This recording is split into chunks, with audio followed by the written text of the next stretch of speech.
My name's Rex Dutton. You probably already know that, but just in case you don't know, I'm the minister of Church of Christ in the area, and Keegan Wilson, we've known for about 30 years now, friend of the family, all the way back to South Africa days. He comes recently to us from Australia and been living with us for a while now, and we just know him really well, know his family well, and we're grateful to have him with us. And we were thinking about how to handle this class, and we wanted to make sure that we handled it in a way that made you a little more relaxed, and that's what we're trying to do today. Last week, as you know, we were looking at baby steps on the things that are patterns in the scriptures that we should know. This week, we're looking at the baby step of certainty, and it's kind of a study of doubt versus certainty. Keegan, we're going to be looking at a few things. One thing that I want us to look at are the 10 challenges to our faith and how we have to get over these challenges to our faith. They're like hurdles to keep your faith. You know, it's one thing to know the basics of some of those patterns we looked at last time, but it's a whole nother thing to actually put that into practice. How do you do that? Well, yeah, I've heard the saying people don't want knowledge, they actually want certainty. And that got me thinking that we strive for knowledge to try and be certain about something, but we don't actually understand that knowledge. We don't actually meditate on it and really come to an understanding to be certain. So I guess the way I'm seeing it is, if I'm a new person coming to the church and I've had something happen to me in my life, but I want to come to church now and understand this, what should I expect? And what am I in for? What am I signing up for? That's kind of what we're looking at here. That's exactly what we're going for. In 1 Corinthians 10, it's a great parallel with Israel and what happened to them right after they actually left slavery. So now they're out there. And this is like what we're going to be looking at is like the first 18 months of their walk with God. And they really had lost contact with God in Egypt. But the Lord wanted to save them and have them for his people again. And so in that text of 1 Corinthians 10, you have like a church setting. They had like a baptism going through the Red Sea. They were fed by the Lord a spiritual drink and a spiritual meat, which is similar to communion for us. And so it's kind of like a church in the wilderness. But it says in verse 5, but with most of them he was not well pleased. And then we come to a passage that's quite interesting in Numbers 14, 22 and 23. It talks about how that at that point they had put God to the test 10 times. So in 18 months, they had virtually lost their faith. They had moved from this newfound faith, seeing all these miracles performed in Egypt 10, and then going through the Red Sea, and then all these things happening. And yet in the middle of that, they were struggling to believe. Yeah. And I think that's the situation that we all face. So you can get the first fundamental things right. You can obey the gospel. You can know some of these foundational truths. And you may conclude that, hey, I've got this down. But you're saying within the first 18 months. Yeah. So in the first 18 months, there's some serious struggles that we're going through. I think it's the first few years, but yes, particularly these happened in 18 months. But I think especially early on in your faith, I don't want to put an exact timeline on it, but it's a trip that should have taken only like 11 days. Yeah. And yet God prepared them in these 18 months to be ready to go into the Canaan land, which of course they didn't do actually. They ended up being 40 years in the wilderness. But I think these are really good stepping stones for us to look at that you're new in your faith. How do you do this? And one of the things Job said in Job 3:25, the thing I greatly feared has come upon me. And I think that's what you need to expect, even though you want it all to work out. Yeah. You're going to become a Christian and everything's going to work out. But you need to understand a lot of the fears that you have are actually going to come against you and challenge your faith. I think that's healthy because so often we're told how wonderful Christianity is. Right. And the reality of it is it's tough. And we don't really discuss that. So I think this is a good idea to talk about the scary things, or the things that our doubts, our mistrusts, our the things that are going to really test us. But I think those things bring us to a greater faith. It comes across as a doubt and uncertainty, but it actually, if you work your way through it, you actually become more certain in your faith. Gloria Gaither is a songwriter, and there's one of her songs, Sometimes It Takes a Mountain. I really like about 3 lines. Sometimes it takes a mountain. Sometimes it's a troubled sea. Sometimes it takes a desert to get a hold of me. So basically, we have to go through some things, or we're never really going to have a stronger faith, a stronger love, be more certain about our faith. And this Numbers passage mentions 10 of those, and I thought we'd walk through those 10. So we're going to stick along the storyline of Exodus, of them leaving and seeing how they behaved and what happened to them. Especially, this is first steps. Yeah. And so it's like baby steps. So this is like, you've done what you need to do to become a Christian, and you kind of know some basic stuff, and you may think, well, I've arrived. Yeah. Well, you're fixed to find out you haven't. And a lot of people behave like that. They do. It's sad, but it is true. Yeah. And so this is kind of to wake us all up that early on, if you're ever going to grow, these are things that are going to happen. You're going to have to face some challenges to your faith. Yeah. Okay. So the first one occurs in Exodus 14, 10 through 12, where basically they are challenged to almost want to think they're going to die. And they think that they were better off before they knew God. I find that crazy. So in verse 12 it says, "Is this not the word that we told you in Egypt, saying, 'Let us alone, that we may serve the Egyptians'? For it would have been better for us to serve the Egyptians than we should die in the wilderness." So God's rescuing them. He's taking them out of this slavery, this horrific time. And at this point, they're like, slavery would have been better. Yeah, but they are in a wilderness. Yeah. And that's often the way life is. It's harsh. And life can be very harsh. And you may think, well, I'm going to obey the gospel. I'm going to be a Christian now. Yeah. And life's going to be easy. But it's still a wilderness. And it's still harsh. And it's still dry. And it's hot. And you're going to need some things. And you can get afraid. And your fears can take over. It looks like confusion, being afraid, fear, frustration. But of course, God doesn't bring you this far to fail you. And so you may obey the gospel, you may be following the Lord, and it may feel like he's failing you. And it may often feel that way, but he doesn't leave you. And your life isn't worse than it was before Christ, but you might feel that. And it can be a source of doubt rather than certainty when you first become a Christian. You think, well, everything's going to work out now. Yeah. I'm not going to have problems. Well, you're told that. I'm a Christian now. It's the biggest selling point. Come to Christianity. I will have plenty of money. I'll have plenty of friends. Nobody's going to ever say anything ugly to me. And now here we are. We just left, and there's no water. And I'm like, how in the world? How can we be out here and it can be this bad in the middle of a wilderness? And that's what they mention in chapter 15 when they're talking about thirst. I guess you're saying there's no water. Exactly. And then when they do get water, it tastes bad. It's like so bitter that they can't even stand to drink this water. They're like, and they're complaining about it. And don't get me wrong. I mean, we all like water, and water's a good thing. And we like our water so pure that we end up buying it, so that we make sure we got pure water. I can imagine being in the middle of a wilderness like that. And now the water, we've come this far, 3 days journey, maybe out into the wilderness, and there's no water where we thought there was going to be some water. Yeah.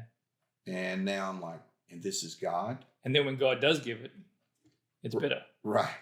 And you're saying, and this is God? What kind of God is this? Yes, come on. That would, life. And so that's going to happen. There's going to be bitterness. Yeah.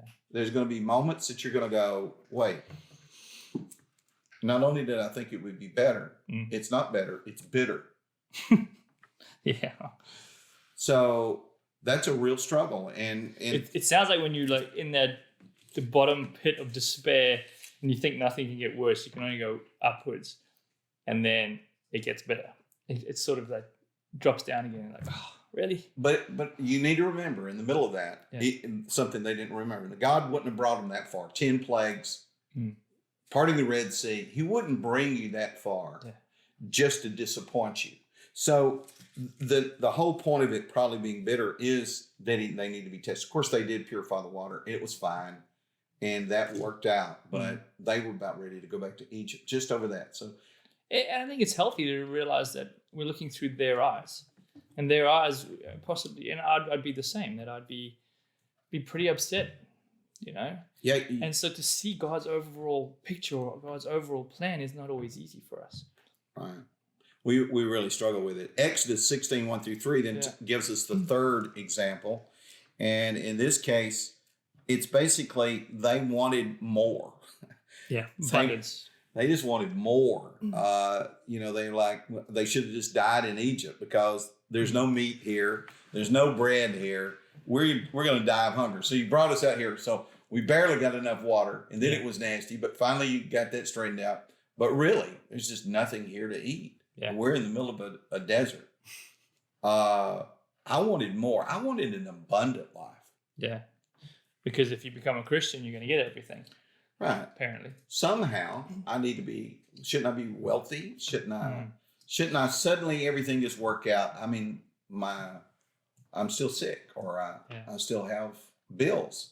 Shouldn't that have all worked out? Well, Asaph complains about this in Psalm 73, where he's saying that, hey, God, why is this happening? All the good people don't have much and all the bad people have everything. And he's really struggling to come to terms with this. And I found that quite a comforting scripture that he, in his position, was even struggling and suffering. And so we're not alone in a sense. And it's not necessarily wrong to recognize you're hungry, but if all you do is complain about your life, then that'll lead to more complaint, and it's going to lead to doubt and uncertainty about God, that he's a good God. And that's the problem, is that you might decide that God's not a good God because he hasn't given me everything I want right when I want it. Yeah. I want it now. And that it's physical.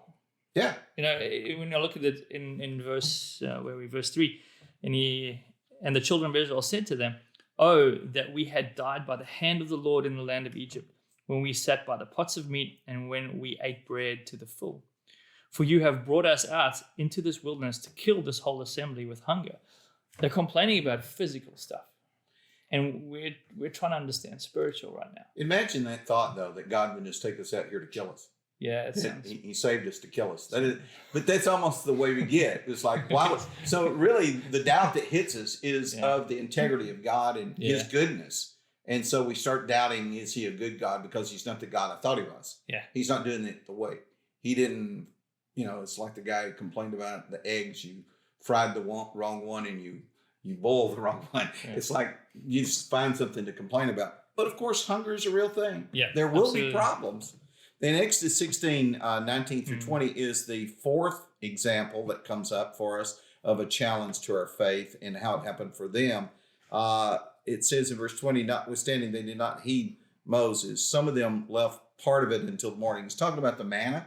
Yeah. And so they were told that it would be there for them every day, but don't gather more, because if you do, it's actually going to go putrid overnight. And so you only gather more on the day before the Sabbath on Friday, then you would gather enough to cover you for this. But they gathered more. And I think that's when we don't trust that God's going to provide for us. Yeah.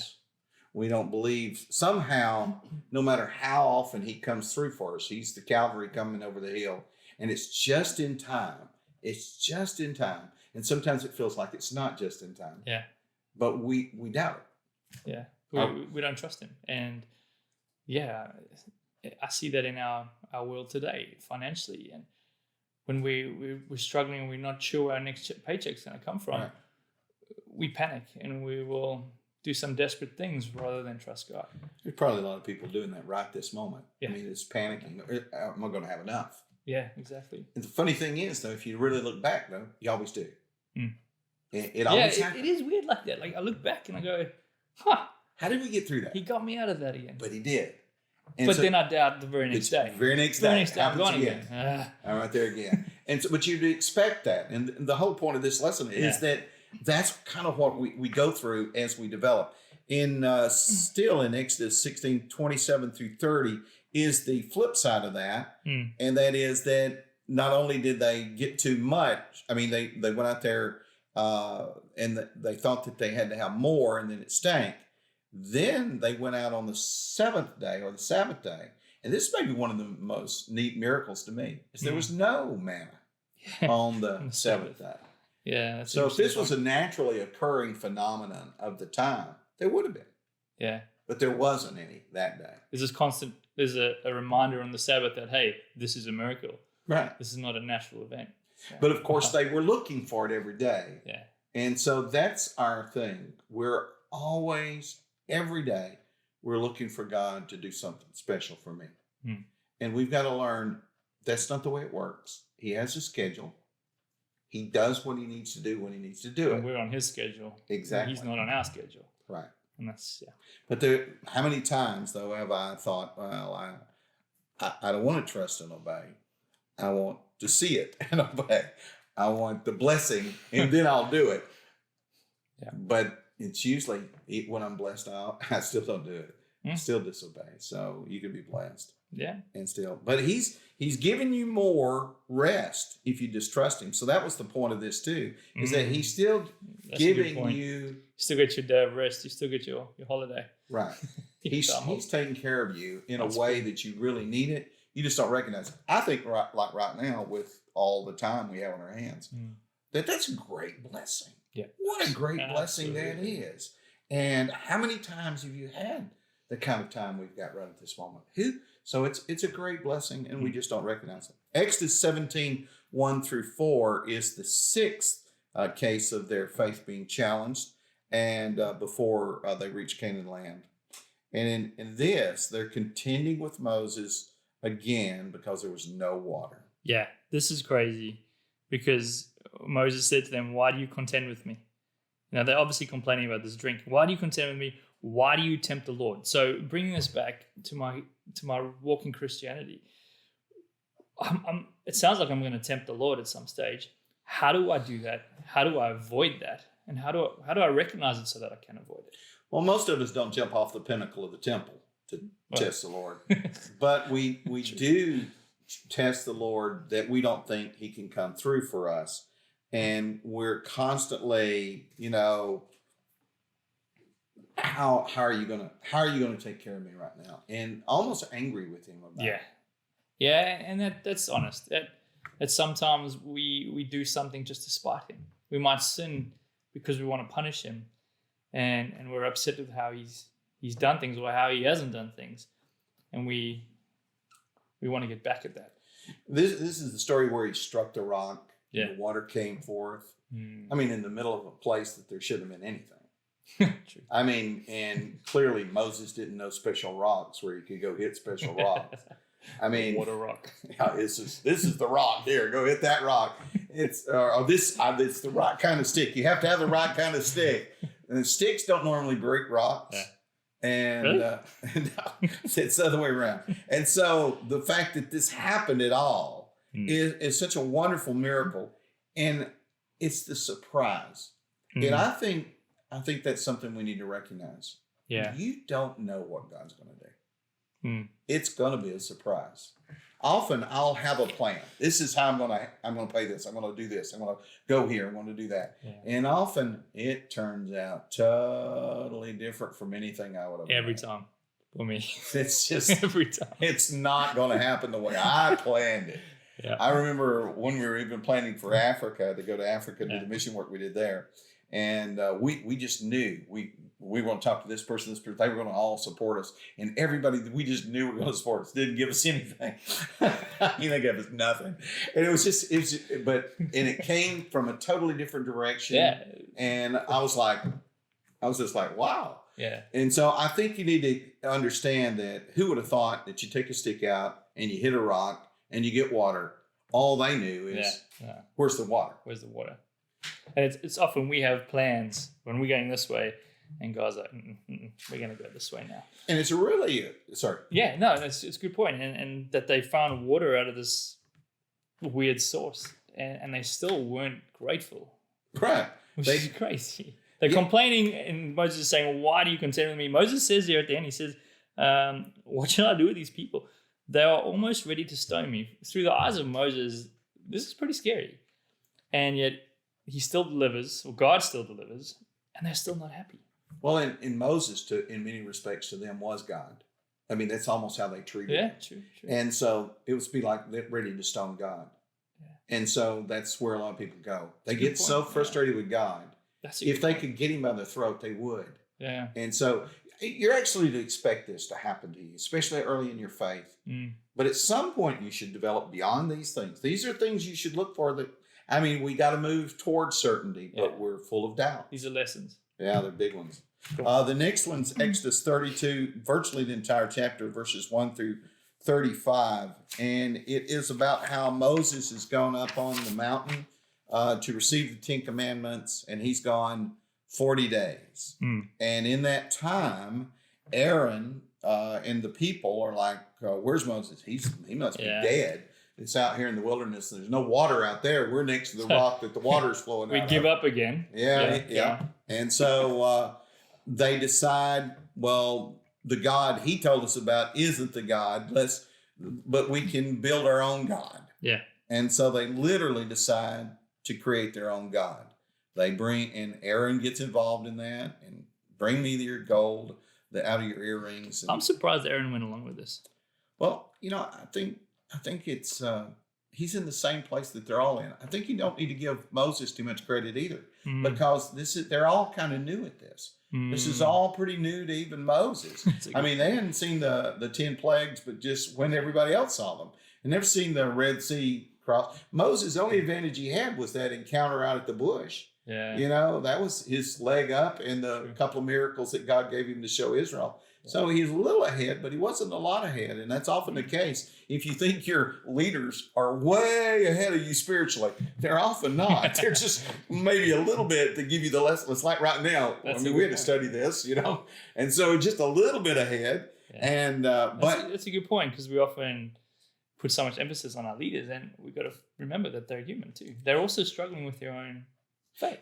Exactly. And one of the things that really happened right here, and it happens to us too, especially when you first become a follower, you have a thing called hothouse faith. So they had these 10 plagues. They crossed went through the Red Sea, and then you've got the pillar of cloud during the day, the pillar of fire at night. You've got the manna falling every night except Friday night. And so these things are happening on and on, and they're seeing God do something every day, and then God didn't do something for 40 days, and they're done with him. They're done. And that brings me to my point, that we often pray for a miracle. God, if you're there, please do this, this, and this. And I always think that if God actually did that one day, I'd be amazed. I'd be celebrating. I'd be happy. But I'm pretty sure the very next day or the next week, I'd be asking for another miracle. See it again. I want another one. Do something else. Yeah. And in that way, we start to become what these guys are doing, is utilizing God. Right. And utilitarianism, where we become God ourselves. Right. We end up idolaters, which is exactly what they did. Which worked out well for them, right? Not really. No, not really. It didn't work out so good. It's kind of brutal. But so that's where we go. And we go from hothouse faith to almost no faith. And so when you obey the gospel, extremes. Yeah. Avoid all extremes. And you should expect that early on and not be surprised. But at some point, you need to go beyond that and expecting God to do something every 40 days or less for me to believe in him. The next passage, the 8th event of this challenge to their faith, is in Numbers chapter 11, 1 through 3. And this is kind of an odd story because we don't really know what they complained about. They're just complaining. And they were complaining so much that the Lord set a fire. I don't know what this was, lava. I don't know what this was, but it's around the borders of their camp. There's just fire, and it's burning people. And Moses had to pray that the Lord would quench the fire. So that's a really strange story. Yeah. But it kind of teaches a great lesson. That is, if you complain, you end up complaining more. It gets worse. And then, then you complain more. And then you get where you can't find any good. You're only finding you stop thanking the Lord. You start complaining. That's a good lesson, because when we look into the congregation, we often hear people complaining, and if it snowballs, so often we see people like that leave. Yes. And it's sad, but that's essentially a consequence of their own thought process. I thought So that, you'd think, well, he's a Christian now, he's going to be thankful for everything, but it often think turns so. almost the other way. yeah, And if you're not careful, it's just negative, negative, negative, negative. And you think, well, now how's God going to correct this? yeah, And what God does is make it get worse or allow it to get worse. yeah, Because it's like a little child. If the child gets everything it wants, it's not grateful. So if it starts to complain, you have to give them less, not more. Mm. And then they complain more, and you got to give them less, not more. Because what's going to happen is then one day when they get that ice cream, they go, Thank you. "Oh, thank you!" and that's what has to happen. There has to be that flip around that I Yeah. actually need to learn to be thankful for what I've got, and I'm Mhm. taking too much for granted. So And it's the scripture, be thankful in all things. In all things. And that's tough because there's some tough things that suffering, man, you lose a child or lose something, it's tough to give thanks. But you got to get up every morning and remind yourself, I still got two legs. Yeah. I got two arms. My I'm eyes still work. breathing. I Yeah. still breathe. I can hear. You know, you forget the things. The sky is beautiful. Yeah. We had a great day. I have food in the cupboard. And you got to remember the simple stuff. You know, the clothing that you have on your back. And you forget to be grateful for the little things. And you start wanting only ice cream all the time. Yeah. There's this thing called mindfulness, the idea to take some time to appreciate something as simple as a leaf. Yeah. And feel it and touch it and smell it and really just appreciate where it's from and where it came from. And we're so busy in our lives that we forget to do that, and we lose track of God ourselves. And believe it or not, when you first become a Christian, if you're not careful, because you have these high aspirations of you think everything's going to work out, Yeah. you can go real negative, and you can actually, your faith can leave you. You're gonna virtually That's true. end up not believing at all. Numbers 11 verses 11 through 34 is the next rebellion or challenge to their faith that's talked about here. And it's a long text. It basically starts out with Moses is complaining. And he's complaining because everybody's complaining to him. So he's had enough now. He's like, he's, he's tired of it. And he's like, man, it's all on me. Yeah. And so he's really wanting help. And so God sends him 70 guys to help him out a little bit, to be like judges. And he puts his spirit on them, and that's great and all, but that's not where the people were. They didn't feel the need for more leaders. Mm. Their thing was, we want meat. Yeah.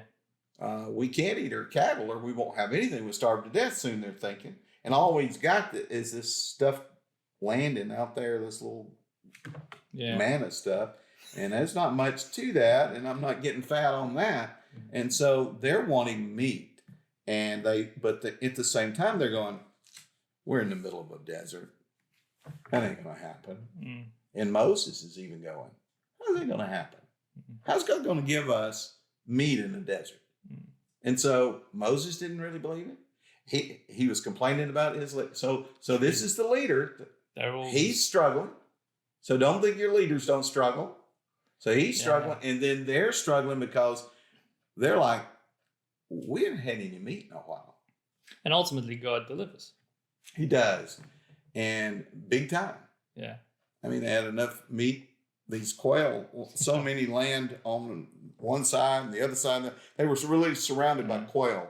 And it's like half meter deep, a couple feet deep. So bringing it back, Moses is struggling. He's doubting. The people are doubting. And how can you bring meat into the desert? That's just crazy. That's just stupid. And then God delivers. And what it tells me is that we don't always understand God's ways. And we don't always get it. And so we do question. Is it okay to question? It is okay to question. The problem is that if you can get into a thing of, to whom little is not enough, nothing's enough. Okay, yeah, good point. If you've got to have all you want, then you're never going to be satisfied. Yeah. God can't satisfy, someone who's an empty hole. You just, if that's, you just give me more, give me more, give me more. And so if that's a dangerous path you can fall into. Yeah. And some of the people, now he gave them meat for a whole month. Yeah. Okay, these quail, that's a lot of meat, by the way. Yeah. And some of them apparently, like, they must have gorged themselves. and it's just coming out their teeth and their nose, and they were throwing up. They'd eaten so much, so it was like they were scared to death.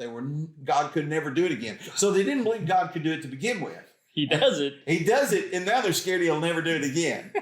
And that's the way we are. I mean, it's like nature. That's what we do. So God blesses you, and I got to hoard this because I'll never have it again. So instead of being thankful, we start hoarding. We start complaining. Well, it's like the toilet paper thing. I mean, really. I mean, how many sheets can you use? I mean, it's really. I mean, this hoarding stuff is ridiculous. Yeah. And that's what they did, and apparently it killed some of them. They ate so much of it. Toilet paper? No. No, not toilet paper. But God will satisfy you. He will satisfy you if you can learn to be satisfied. Yeah.